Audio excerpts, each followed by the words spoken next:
శ్రీమాత్రే నమః. Jhansi trending shorts ఛానల్కు స్వాగతం. మీరు గనక మన ఛానల్ని మొదటిసారి చూస్తున్నట్లయితే ప్లీజ్ సబ్స్క్రైబ్ చేసుకోండి.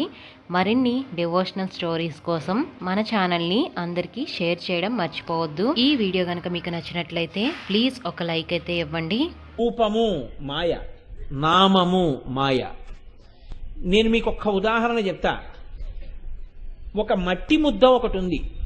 ఇప్పుడు ఈ మట్టి ముద్దని తీసుకొచ్చి నేను ఆ మట్టి ముద్దతో ఒక ప్రమిద చేసి అక్కడ పెట్టాను. ఇది ఏమిటి అని అడిగాను. మీ అందరికీ చూపించి ఇది ఏమిటి? ప్రమిద అన్నారు. ప్రమిద అన్నది ఏమిటి? దాని పేరు. ఇప్పుడు నేను ఏం చేశానంటే దీన్ని, ఈ ప్రమిదని తీసుకొచ్చి పగల కొట్టేసి నీళ్లు పోసి మళ్ళీ మట్టితో ముద్ద చేసి ఇప్పుడు దాంతోనే ఒక చిన్న కుండి ఒకదాన్ని, తులసి కోటను ఒకదాన్ని తయారు చేసి పైకెత్తి ఇదేమిటి అన్నాను. తులసి కోట అన్నారు. బాగా గుర్తుపట్టండి. తులసి కోటగా తయారు చేసి చూపించినప్పుడు ప్రమిద అని ఎవరన్నా అన్నారనుకోండి, నవ్వుతారు అందరు. అదేంటంటే తులసి కోట ప్రమిద ఏమిటండి అంటారు. నేను ప్రమిదని చూపిస్తే తులసి కోట అందరు. ఇప్పుడు మీరు ఒకటి ఆలోచించండి. ఈ మట్టి ప్రమిద కోట, మట్టి తులసి లేకపోతే ప్రమిద. మట్టి ప్రమిద కోట కాదు, మట్టి తులసి లేకపోతే తులసి కోట కాదు, ప్రమిద కాదు, తులసి కోట కాదు. మీరు ఎలా చేస్తే అలా అవుతోంది. ఎలా మీరు చూస్తే, ఏ పేరుతో ఊహిస్తే ఆ పేరుతో ఇలా ఉంటుందని మీరు అనుకున్నట్టు కనపడిన నామము రూపము మాయ. మట్టిగా ఉన్నది సత్యం. అసలు మట్టి దాని సత్యం. మీకు పైకి కనపడినది మాయ. ఉన్నది బంగారం. అది ఈ ఉంగరంగా ఉంటే ఉంగరం. ఉంగరమని పేరు కలిగిన నామము రూపము మాయ. ఉన్న బంగారమే సత్యం. బంగారం లేకపోతే ఉంగరము లేదు, ఉంగరం అన్న పేరు లేదు, ఉంగరం అనేటటువంటి ఆభరణము లేదు, రూపము లేదు, నామము లేదు. నామము రూపము లేకుండా బంగారం ఉంటుందా? ఉంగరంగా కాకుండా ఉంగరం అన్న పేరు లేకుండా బంగారం ఉండడానికి అవకాశం ఉంటుందా? దానికి అంత పెద్ద అనుమానం ఏంటంటే ఉంటుందా? ఉంటుంది. ఇప్పుడు ఈ ఉంగరాన్ని కరిగించేసాననుకోండి, బంగారం ఉంటుందా? ఉండదా? ఉంటుంది. బంగారం మీకు ఇవ్వకుండా ఉంగరం చెయ్యి అన్నాను అనుకోండి, ఉంటుందా? ఉండదు. బంగారము లేని నామము రూపము లేవు. నామము రూపము లేకపోయినా బంగారం ఉంది. బ్రహ్మము ఉంటుంది, నామము రూపము మాయ. నామరూపములు మాయ, బ్రహ్మ సత్యం. బ్రహ్మ సత్యం, జగన్మిథ్య. ఇది అనుభవంలోకి వస్తే జ్ఞానం. అది రాకుండా నామరూపములే కనపడుతుంటే మాయ. ఈ మాయని దాటాలంటే అమ్మవారి అనుగ్రహం ఉండాలి. అనుగ్రహం ఉంటే అంతటా ఏం కనపడుతుంది? ఈశ్వరుడే కనపడతాడు. ఈశ్వరుడు తప్ప ఇంకోటి కనపడదు. అంతటా ఉన్నది ఈశ్వరుడే.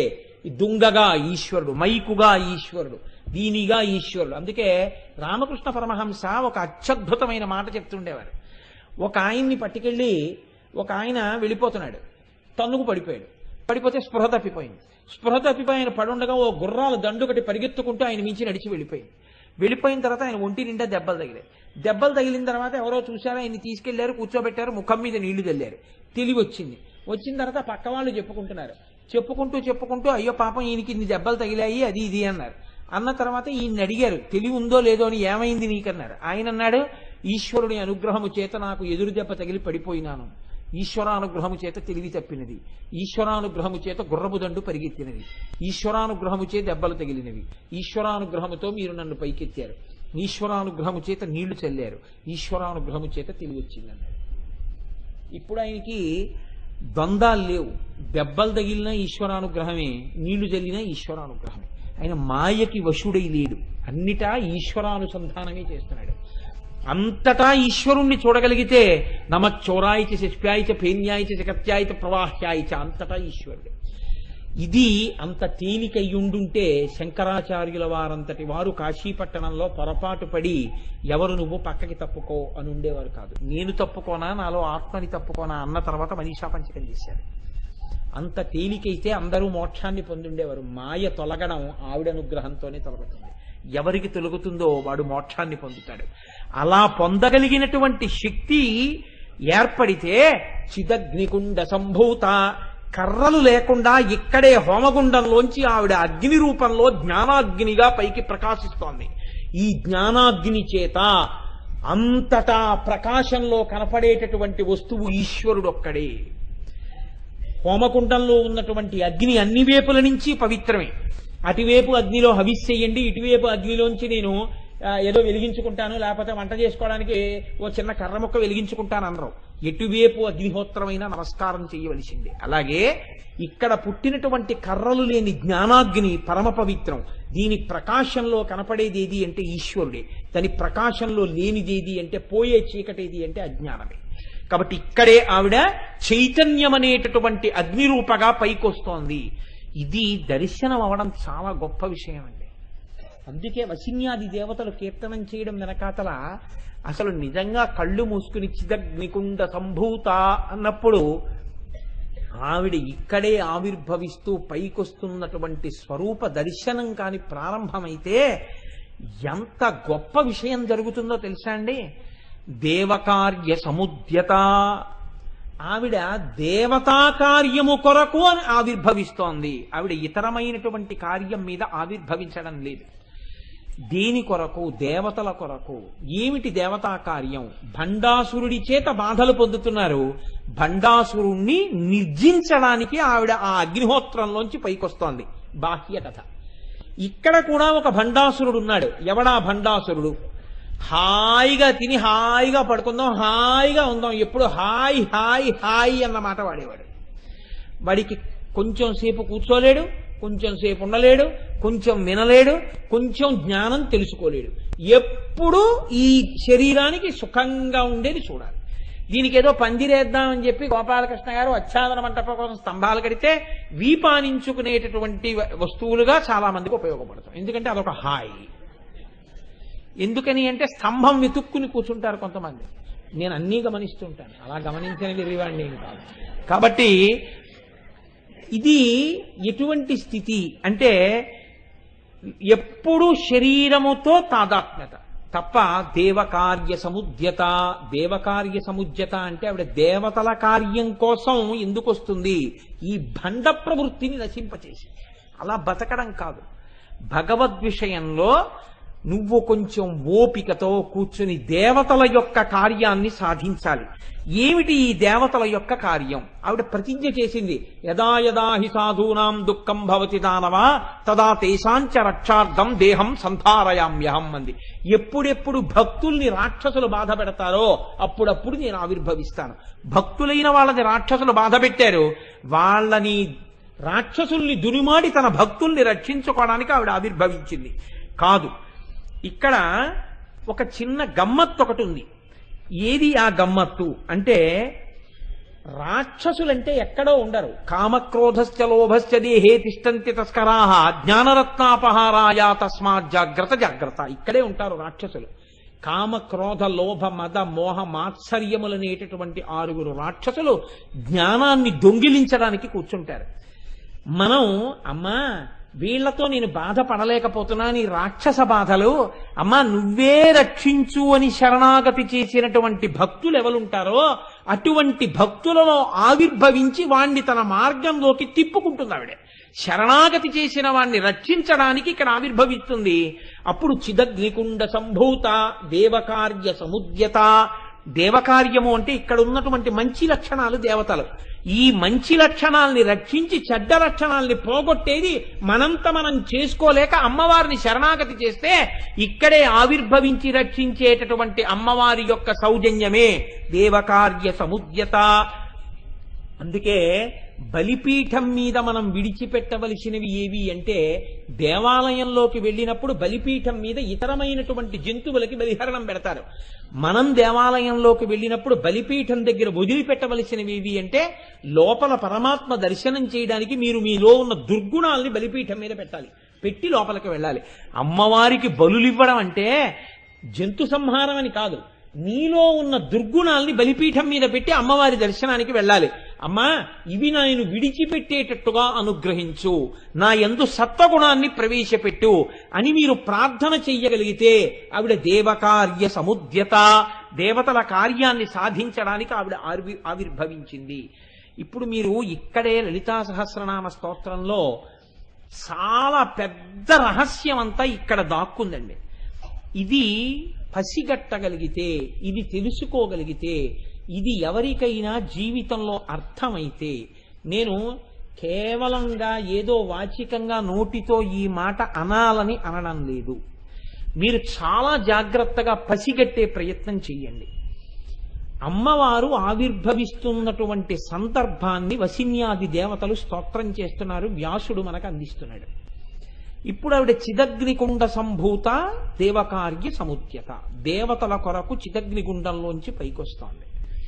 ఇప్పుడు అమ్మవారిని వసిన్యాది దేవతలు కేశాది పాదాది పర్యంతం అందిస్తున్నారు.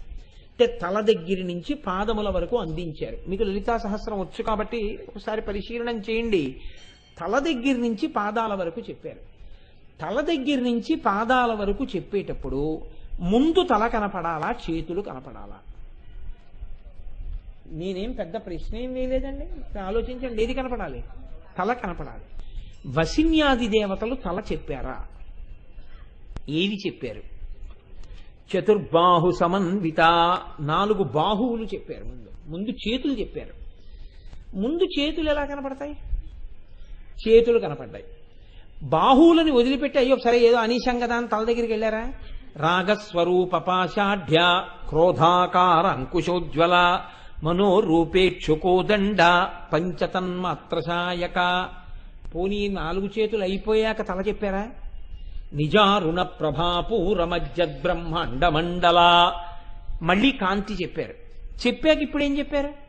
చంపకాశోక పున్నాగ సౌగంధిక లసత్కచ. ఇప్పుడు కబరీబంధం తల చెప్పారు. తల చెప్పడానికి ముందు, చేతులు చెప్పే ముందు కాంతి చెప్పారు. ఎలా చెప్పారు? ఉద్యద్భాను సహస్రాభ అని చెప్పారు. తర్వాత చేతులు ఆయుధాలు చెప్పారు. మళ్ళీ మజ్జద్బ్రహ్మ అండమండల, మళ్ళీ కాంతి చెప్పారు. ఇప్పుడు తల చెప్పారు. ఎందుకు అలా మార్చారు? వశన్యాది దేవతలు తిన్నగా తల చెప్పి కిందకొస్తూ చెప్పకుండా కాంతి చెప్పి 4 బాహువులు ఆయుధాలు చెప్పి కాంతి చెప్పి తల చెప్పారు. ఇలా ఎందుకు వచ్చింది లలితా సహస్రం? ఎందుకు అలా చెప్పవలసి వచ్చింది? దీని వెనకాతల ఏదైనా రహస్యం ఉందా? నేను మీకు పరమ యథార్థం చెప్తున్నాను.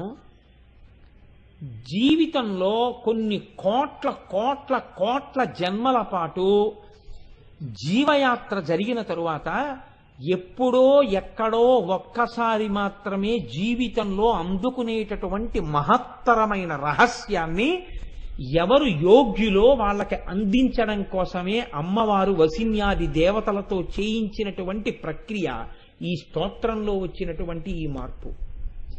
ఇది ఎందుకు వచ్చిందో ఇది పసిగట్టగలిగితే ఎంత తేడా వస్తుందో మీకు చెప్తాను చూడండి. ఇది ఇవాళ అందుకునే ప్రయత్నం చెయ్యండి. రేపు పూర్తి సమన్వయం చేస్తాను మీకు బాహువులతోటి.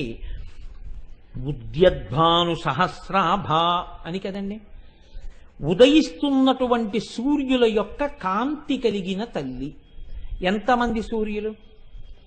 ఉద్యద్భాను సహస్రాభ, 1000 కిరణములనండి. అనంతమైన కిరణములు, 1000 మంది సూర్యులు, అనంతమైన సూర్యులు.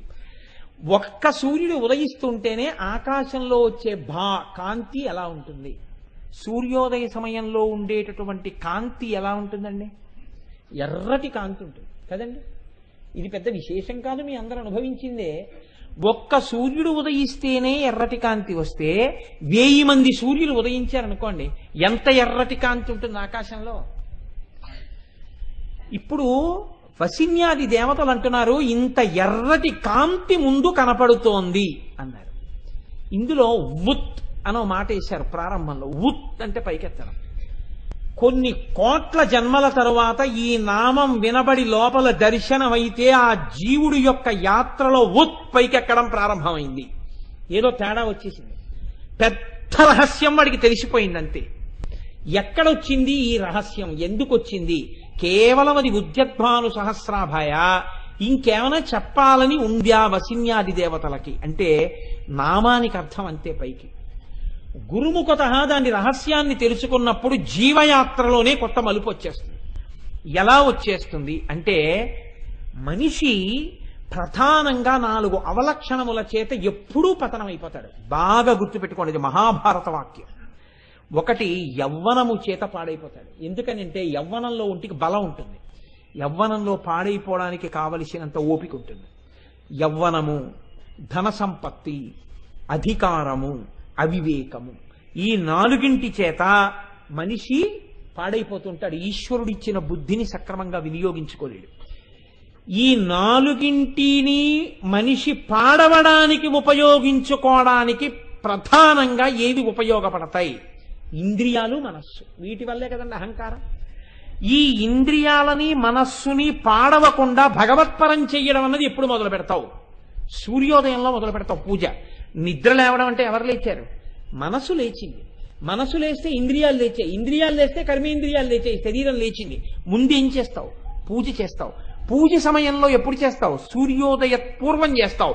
సూర్యోదయం వేళటికి పూజలో ఉంటావు. సూర్యోదయంలో ఆకాశం ఎలా ఉంది? ఎర్రటి కాంతితో ఉంది. ఈ కాంతి ఏం చేసింది?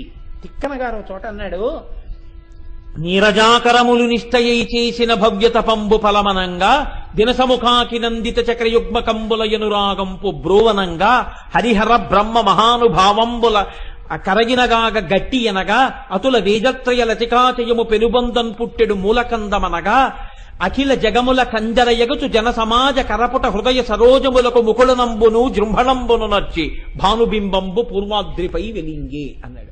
ఒక ఋషి ఇచ్చారైన పద్యాన్ని. సూర్యోదయ సమయంలో ఏమవుతుంది అంటే, నీరజాకరములు నిష్టయై చేసిన భవ్యత పంబు ఫలమనంగా, తామర మొగ్గలు తపస్సు చేస్తున్న వాళ్ళలా, నీళ్లల్లో నిలబడి తపస్సు చేస్తున్న యోగుల్లా ఇలా ముకుళించుకుని ఈ చేతులు ఇలా పెట్టి నమస్కారం చేసినట్టుగా తపస్సు చేస్తాయి. సూర్యకిరణం పడగానే తామర పువ్వులు ఇలా విచ్చుకుంటాయి. తామర మొగ్గల తపస్సుకి ఫలితమా అన్నట్టుగా సూర్యబింబం వచ్చింది. దినసముఖాకి నందిత చక్రయుగ్మ కంబులయనురాగంపు బ్రోవనంగా, చీకటి పడితే చక్రవాక పక్షులకి కళ్ళు కనపడవు. కాబట్టి జంటలు విడిపోయి ఏడుస్తుంటాయి ప్రియుల కోసం. సూర్యోదయం అవగానే కలుసుకుని ఒకదాని పక్కన కూర్చుని సంతోషాన్ని అనుభవిస్తాయి. చక్రవాక పక్షులు చేసిన ప్రార్థన అన్నట్టుగా సూర్యబింబం ఉదయించింది. అలాగే హరిహర బ్రహ్మ మహానుభావంబులొక్కటింగాగ గరిగిన గట్టి అనగా, బ్రహ్మ విష్ణువు శివుడు అనబడేటటువంటి 3 తత్వాల్ని కలిపి ముద్దబోస్తే తయారైనటువంటి ఒక గుణిక అన్నట్టుగా ఉన్నాడు ఆ సూర్యబింబం. అతుల వేదత్రయలతికాచయము పెనుబంధన్ పుట్టెడు మూల కందమనగా, వేదమనేటటువంటి తీగ పైకెక్కి పాకుతుంటే దాని మూలకందం వేరు ఎక్కడుంటుందో ఆ కంద ఉన్నటువంటిదా అన్నట్టుగా ఉంది సూర్యబింబం. జన సమాజ కరపుట హృదయ సరోజములకు ముకుళనంబును జృంభణంబును నచ్చి, మనుష్యుల యొక్క మనస్సులకి జృంభణం కలుగుతుంది. లేస్తారు, ఒక్కసారి అందరూ లేస్తారు. లేవగానే చేతులు ఇలా కలుసుకుంటాయి, నమస్కారం చేస్తారు. చేతులు కలుసుకుంటున్నాయి, ముకుళించుకుంటున్నాయి, మనసులు విచ్చుకుంటున్నాయి. మనసులు విచ్చుకునేటట్టు చేస్తుంది సూర్యబింబం, చేతులు కలుసుకుని అంజలి ఘటించేటట్టు చేస్తుంది సూర్యబింబం. అలా చేసి పూర్వాద్రి మీద వెలిగింది. ఈ వెలిగితే ఏ రంగు వచ్చింది? ఎర్రటి రంగు వచ్చింది. అమ్మవారి ఏ రంగులో ఉంది? ఎరుపు రంగులో ఉంది. అందుకే అమ్మవారిని ప్రార్థన చేస్తే అరుణాం కరుణా తరంగితాక్షీం ధృతపాశాంకుశ పుష్పబాణ చాపాం, ఎరుపు రంగుతో అమ్మవారు ఉంటుంది. ఏమండి అన్ని రంగులు ఉన్నాయి కదా, లలితా పరాభట్టారికా స్వరూపం ఎరుపు రంగుతోనే ఎందుకు వచ్చింది పైకి? ఆ ఎరుపుకి ఏమైనా రహస్యం ఉందా? ఎందుకు ఉద్యద్భాను సహస్రాభ అని అంటున్నారు. దీన్ని సౌందర్యలహరిలో శంకరాచార్య స్వామి వారు పరిష్కారం చేశారు. ఈ పరిష్కారం కూడా శంకరాచార్యులు వారు ఎంత గొప్ప ముడి పెట్టారో తెలుసా అండి? ఒక పట్టాన సాధారణంగా అర్థం కాదు, పెద్దలకు అర్థం అవడం విషయంలో నేనేం ప్రశ్న చేయట్లేదు. ఆయన ఎంత గమ్మత్తైన మాట అన్నారంటే, ఉదయిస్తున్నటువంటి సూర్యబింబంలో ఉన్న ఎర్రటి కాంతి ఎలా అయితే ఆకాశంలో ఇలా ముందుకొచ్చేస్తుందో, మీరు ఒక సముద్రపు టొడ్డుకెళ్ళి సూర్యబింబాన్ని చూస్తున్నారనుకోండి, నీటిలోంచి ఇలా పైకొస్తుంటే సూర్యబింబం ఎర్రటి కాంతి కాలవ కట్టినట్టుగా ఏర్పడుతుంది. ఎర్రటి కాంతి ఆకాశం అంతా నిండిపోయి అన్ని లేత ఎరుపులోకి వచ్చేస్తాయి.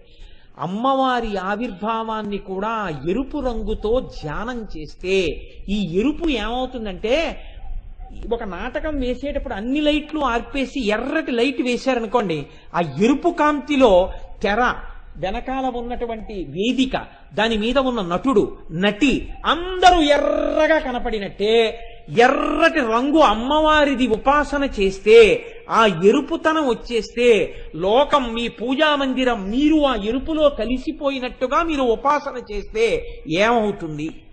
ఎందుకు ఆ ఎరుపుకి గొప్పతనం వచ్చింది? ఎందుకు ఆ మాట వసిన్యాది దేవతలు చెప్పారు? శంకరాచార్యులు వారు అన్నారు, అలా చేస్తే ఏమవుతుందో శంకరాచార్యులు వారు చెప్పారు.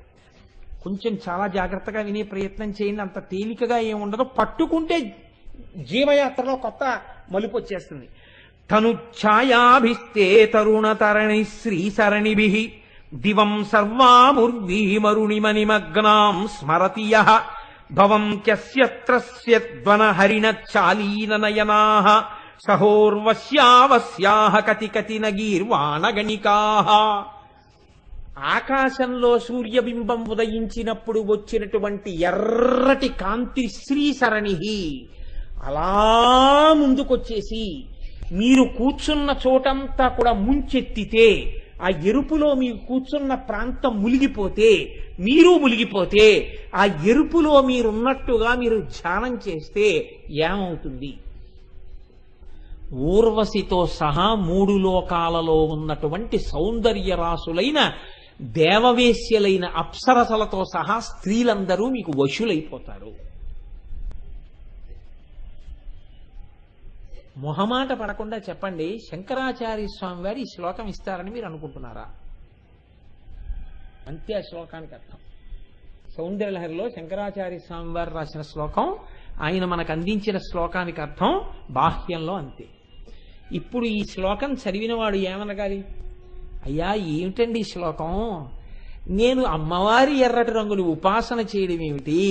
ఆ ఎర్రటి కాంతిలో నేను కూర్చున్నట్టుగా అమ్మవారి రంగుని దర్శనం చేయడం ఏమిటి? లోకంలో ఉన్న ఆడవాళ్ళందరూ ఎటువంటి వాళ్ళుట? పైగా అందులో కూడా వనంలో ఉన్నటువంటి హరిణశాలీన నయనాః, భీత హరిణం ఎలా ఉంటుందో అంత అందమైన కన్నులున్న ఆడవాళ్ళు కూడా వశులైపోతారట. అది దాని ప్రయోజనం అన్నారు. అప్పుడు మీరు నిజంగా ఆలోచించండి, ఈ ఉపాసన చెయ్యవలసిన అవసరం ఎవరికైనా ఉంటుందా? బుద్ధిలోకి వద్దాం అనుకున్నవాడికి ఉపాసన ఎందుకండి? అలా ఉపాసన చేశాడు అనుకోండి, ఇంకొక మాట చెప్తా, పోన్లేండి మీకు వచ్చిన నష్టం ఏమిటంటారేమో. 2 ప్రమాదాలు. అసలు ఆడవాళ్ళకి శ్లోకం ఎందుకు పనికి వచ్చింది? మగవాడు చేశాడు అనుకోండి, ఆయనకి బాగుందేమో, వాళ్ళ ఆవిడికి ఇబ్బంది కలగాలి ఈ ఉపాసన. పైగా జగద్గురువులు ఏమిటి, శంకరాచార్యులు వారు ఏమిటి, ఆ ఎరుపు రంగు గురించి ఈ మాట ఏమిటంటే ఎందుకు చెప్పినట్టు అంటే, గురువుల బిగింపు ఎలా ఉంటుందో తెలుసా అండి? కొన్ని చెప్పకుండా చెప్తారు. అది తెలుసుకోవాలంటే మళ్ళీ మీరు గురువుల వెంట పడాలి. పడితే తప్ప దానికి రహస్యం దొరకదు. ఆయన చెప్పిన మాటలో రహస్యం మీరు జాగ్రత్తగా పట్టుకునే ప్రయత్నం చేయండి. నిజంగా నేను ఎవరినో నా వైపు ఆకర్షించి వశం చేసుకోవాలి అని అనుకున్నాను అనుకోండి, ఒక ఉదాహరణకి నా ఎందటువంటి దిక్కుమాలిన ఆలోచనలు కలగకుండుగాక, కానీ ఒక మాటకి చెప్తున్నాను, ఎవరినో నేను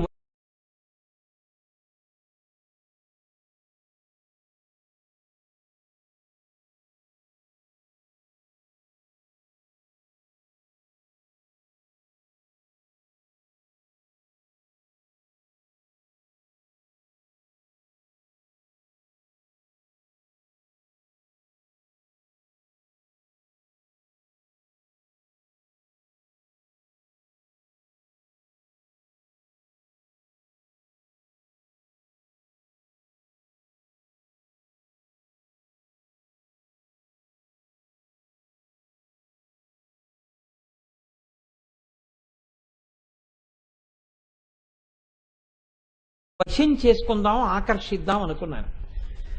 నా ప్రయత్నం ప్రారంభం చేయడం అలా ఉంచండి. ముందు ఎవరు ఆకర్షితుడై వశుడైపోయాడు అవతల వాళ్ళకి? భయపడకండి, ఎవరు? నేనే కదండి. నేను వశుణ్ణయ్యాను, నేను ఆకర్షితుడనయ్యాను. వాళ్ళ చేత నేను ఆకర్షింపబడ్డాను. వాళ్ళు నన్ను ఆకర్షించే ప్రయత్నం చేసినా చేయకపోయినా నేను వాళ్ళకి వశుడనైపోయాను. కాబట్టి నేను వాళ్ళని వశం చేసుకునే ప్రయత్నం చేస్తున్నాను. ఇప్పుడు ఇది పతనమా ఉద్ధరణ? వశం చేసుకోవడం మాట అలా ఉంచండి. ఈ ఇల్లు నాది అన్నాను అనుకోండి, ఆ ఇల్లు నాదో కాదో దేవుడు ఎరుగు. ఆ ఇల్లు వీడు నా యజమాని అని ఒక్కనాడందో, ఈ ఇల్లు నాది అన్నప్పుడల్లా నాకు ఒక పాశం పడుతోంది కదండి. నేను ఓ మెట్టు కిందకు పడిపోతున్నాను, ఇది నాది అన్నప్పుడల్లా నేను పడిపోతున్నాను. లోకంలో ఉన్న వాళ్ళందరూ నా వాళ్ళు అయిపోతున్నారంటే నేను వశం చేసుకోవడం వల్ల నేను ఉద్ధరణ పొందుతున్నానా, పతనం పొందుతున్నానా? పతనమే పొందుతున్నాను. అమ్మవారి యొక్క ఎర్రటి కాంతిని ఉపాసన చేస్తే ఉద్ధరణ వస్తున్నట్ట, పతనం వస్తున్నట్ట? అప్పుడు పతనం వస్తున్నట్టు కాదండి. ఇంతమంది ఆడవాళ్లు వశులైనా సరే అమ్మవారి యొక్క అందం ముందు, సౌందర్యం ముందు వీడు కదలకుండా నిలబడగలిగిన వాడు అని మీరు అర్థం చెప్పే ప్రయత్నం చేశారనుకోండి, అంతకన్నా తప్పు. ఎందుకని? ఇంత హేయమైన విషయానికి, అమ్మవారి సౌందర్యానికి మీరు పోలిక పెడతారా? మా అమ్మ కన్నా అందగత్తెలు ఏంటండి వీళ్ళని ఎవరన్నా అంటారండి లోకంలో? అప్పుడు పరమ తప్పు కదా మాట. అలా ఎలా చెప్తారు మీరు వ్యాఖ్యానం? అంటే మీరు దాన్ని అనుభవించకుండా వ్యాఖ్యానం చెప్తున్నారు. మరి ఎందుకు చెప్పినట్టు శంకరాచార్యులు వారు ఎరుపు కాంతిని ఉపాసిస్తే ఈ ఫలితం వస్తుందని?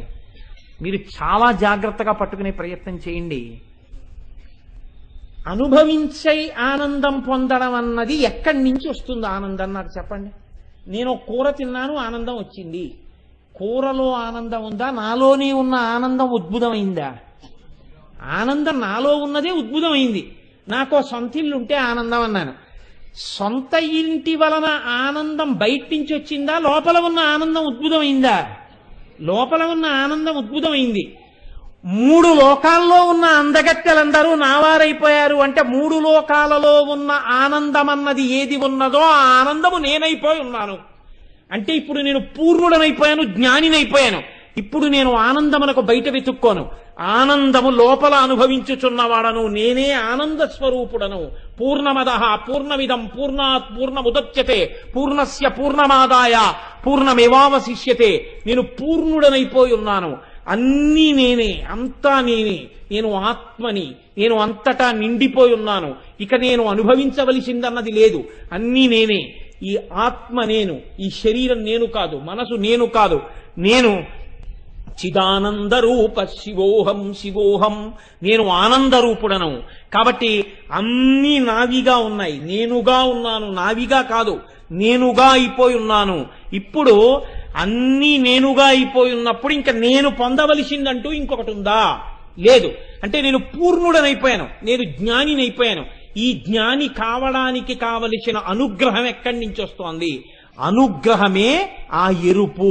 ఈ అనుగ్రహ దర్శనమే అమ్మవారి అనుగ్రహపు ఎర్రటి కాంతులను సూర్యమండలమునందు దర్శనము చేసి ఇక్కడ ఉపాసన చేయుట. ఈ అనుగ్రహము ప్రసరిస్తే అమ్మవారిది క్రియాశక్తిగా ఉంటుంది. క్రియాశక్తి ఎరుపుగా ఉంటుంది ఎప్పుడు. అందుకే మీరు చూడండి, మీరు బాగా దీన్ని పట్టుకునే ప్రయత్నం చేయండి. లోకంలో రంగులు ఎన్ని అని అడిగారు అనుకోండి, మనం చిన్నప్పుడు నేర్చుకుంటాం విబ్జిఆర్ అని. విబ్జిఆర్ అంటే విఐబి ఏదో స్పెల్లింగ్ చెప్తాం. Violet, indigo, blue, green, yellow, orange, red. 7 రంగులు కదండి. 7 రంగులు చెప్తాం. ఈ 7 రంగుల్లో బాగా గుర్తుపట్టండి, తెలుపు కాని నలుపు కాని ఉన్నాయా? లేవు. తెలుపు నలుపు రంగులు కావు. ఏవి రంగులు? ఈ విబ్జిఆరే. Violet, indigo, blue, green, yellow, orange, red. ఈ 7 రంగులు. ఈ 7 రంగులంటే ఏమిటి అర్థం? తెలుపు నలుపు రంగులు ఎందుకు కాలేదు అంటే, తెలుపు ఏది లోపలికి తీసుకోదు, అన్ని బయటికి వదిలేస్తే తెలుపు. Process of reflection is white. అన్ని బయటికి వదిలితే తెలుపు, అన్ని పుచ్చేసుకుంటే నలుపు. The process of absorption is black. అన్ని పుచ్చుకుంటే నలుపు, అన్ని వదిలేస్తే తెలుపు. అన్ని వదిలినది రంగు కాదు, అన్ని పుచ్చుకున్నది రంగు కాదు. ఏది రంగు? కొన్ని పుచ్చుకుని ఒక్కటి వదిలిందేదో అది రంగు. అన్నిటినీ లోపలికి తీసేసుకుని ఆకుపచ్చని పైకి వదిలింది అనుకోండి, అది ఆకుపచ్చ రంగు. అన్ని లోపలికి తీసుకుని నీలాన్ని పైకి వదిలింది అనుకోండి, అది నీలం రంగు. అన్ని లోపల పెట్టుకుని పసుపు పైకి వదిలింది అనుకోండి, అది పసుపు రంగు.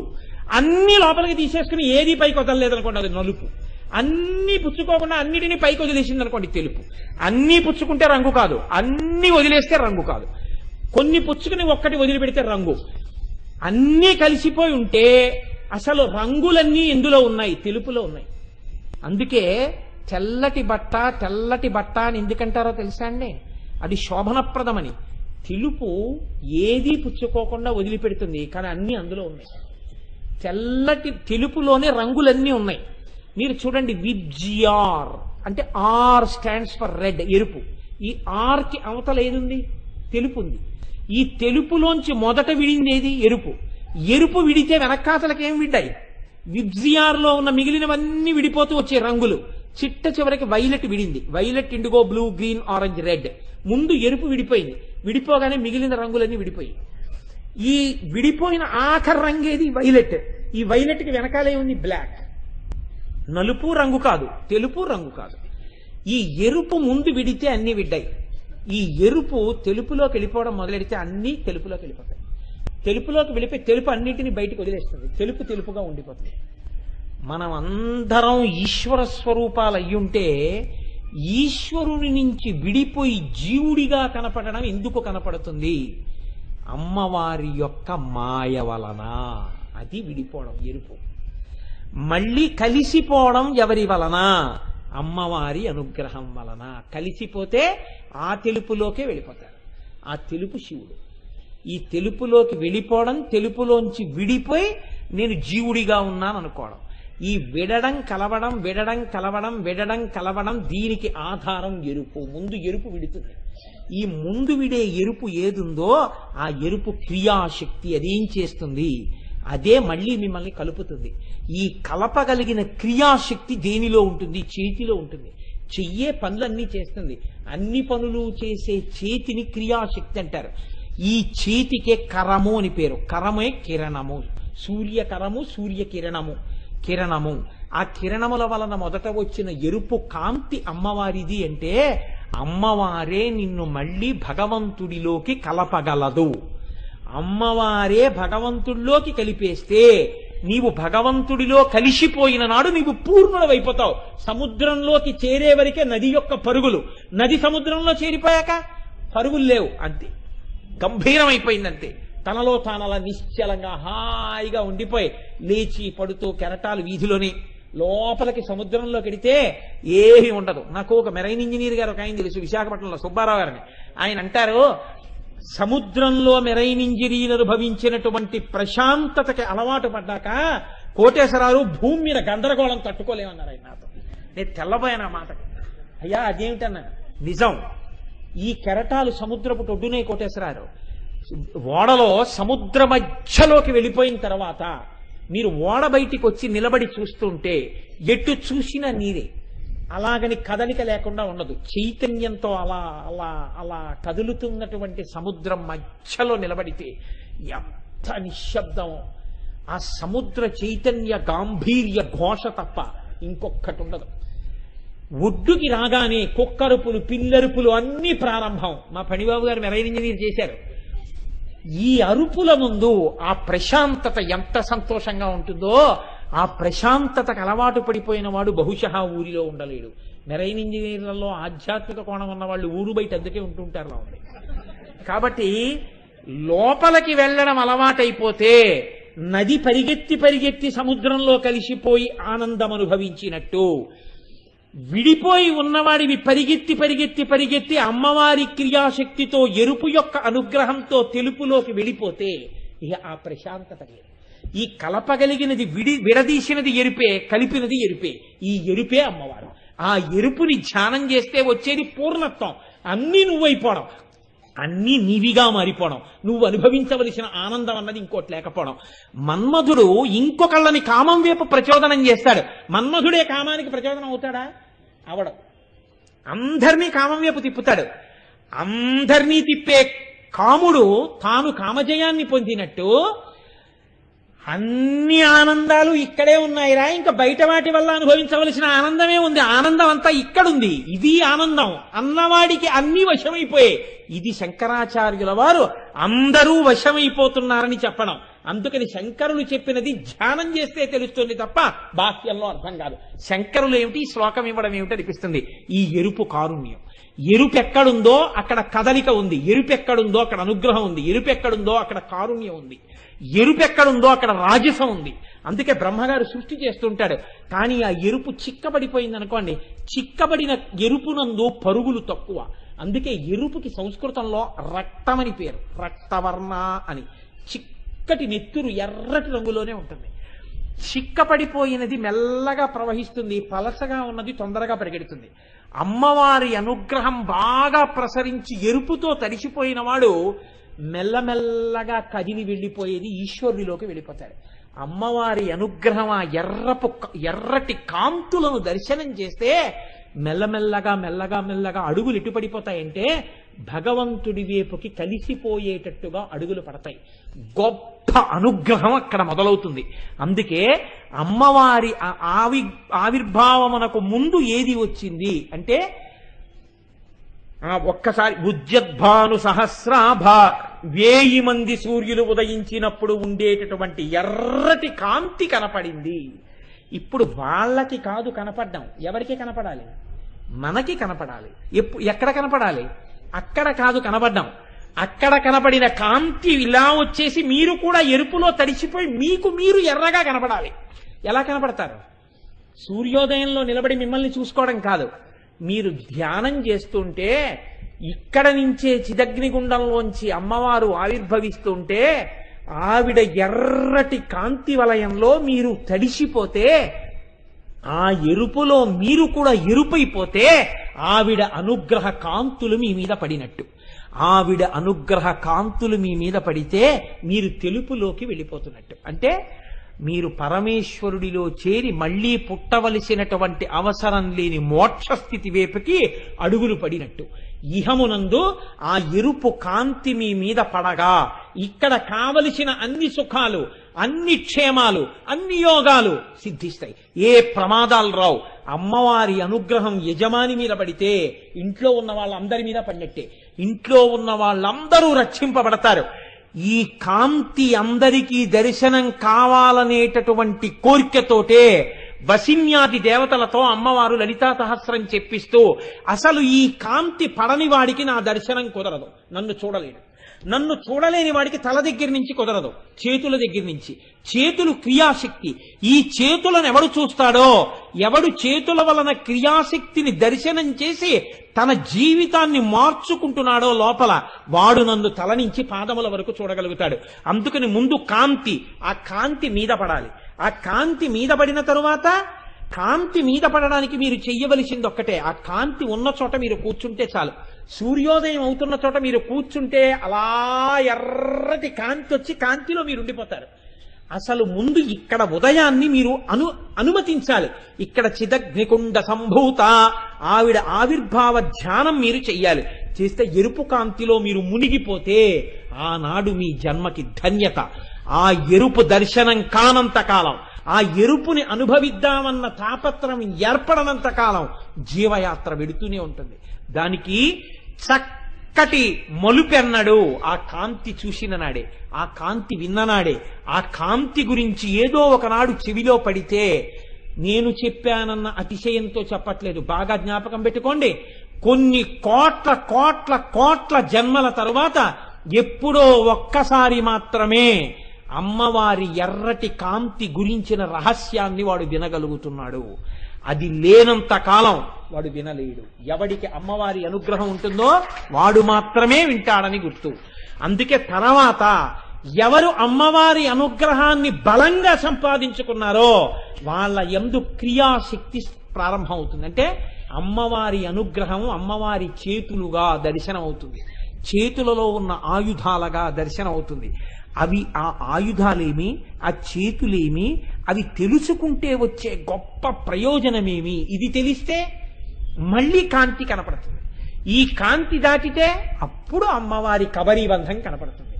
ఈ కబరీబంధం కనపడడానికి ముందు ఇవాళ ఈ కాంతి దర్శనం దగ్గర నుంచి ఇక నామములన్నీ లావణ్యలహరిలో ఎలా ఉంటాయంటే విన్న ఉత్తర క్షణంలో ఒక కొత్త ప్రయోజనాన్ని సాధించేస్తుంటాయి. మీరు వింటున్నప్పుడు గమనించండి, మీకు తెలియకుండా ఎర్రటి కాంతిలో మనం ఉన్నప్పుడు మనం ఎర్రగా ఉంటాం అని మీకు అనిపించగానే జీవయాత్రలో మీరు ఒక కొత్త అనుగ్రహాన్ని, అమ్మవారి అనుగ్రహాన్ని మీరు సాధించేసుకున్నారు. అందుకే భాస్కరరాయల వారు అంతటి మహాపురుషుడై మనకు అనుగ్రహించారు. ఇది కేవలం ఒక శ్లోకంలో చెప్పడం కాదు, గురుముఖతః తెలుసుకుని ధ్యానమునందు అనుభవించవలసింది. కాబట్టి శ్లోకంలో చెప్పడం కాదు, ఇలా ఎందుకు శ్లోకం వచ్చిందని గురువు గారి దగ్గరికి ఎడతాడు ఈ మాట చెప్తే. అంతటి శంకరులు ఇలా ఎందుకు రచించారండి ఈ శ్లోకం అని ఎవడు గురువు దగ్గరికి వెళ్ళాడో వాడికి గురువు అనుగ్రహంగా ఈ ముడి విడితే వాడు ధ్యానం చేసి పూర్ణుడవాలి. అందుకని శంకర భగవత్పాదులు సౌందర్యలహరిలో అంత చమత్కారంతో ఆ శ్లోకాన్ని మిమ్మల్ని పూర్ణుల్ని చేస్తూ అంత చిత్రంగా శ్లోకాన్ని తీసుకొచ్చి మనకి సౌందర్యలహరిలో ఇచ్చారు. ఆ ఎరుపు కాంతి వెనక ఇంత రహస్యం ఉంది. మీకు అర్థమయ్యేటట్టుగా నేను చెప్పగలిగానో చెప్పలేకపోయానో, చెప్పలేకపోతే నేను క్షంతవ్యుడను. కానీ అమ్మవారి అనుగ్రహంతో రేపు మీరు బాహువుల గురించి ఆయుధాల గురించి విన్నప్పుడు ఈ కాంతిని అలా అనుభవించలేకపోయిన వారికి ఆ చేతులు ఆయుధాల గురించి వినేటప్పుడు ఆ కాంతి మీకు తెలియకుండా పడిపోతుంది. అలా పడిపోయేటట్టుగా వసిన్యాది దేవతలు స్తోత్రం చేశారు. ఆ చమత్కారం ఏమిటో, అలా ఎందుకు ఇచ్చారో ఆ రహస్యాల్ని మీకు రేపటి రోజున అమ్మ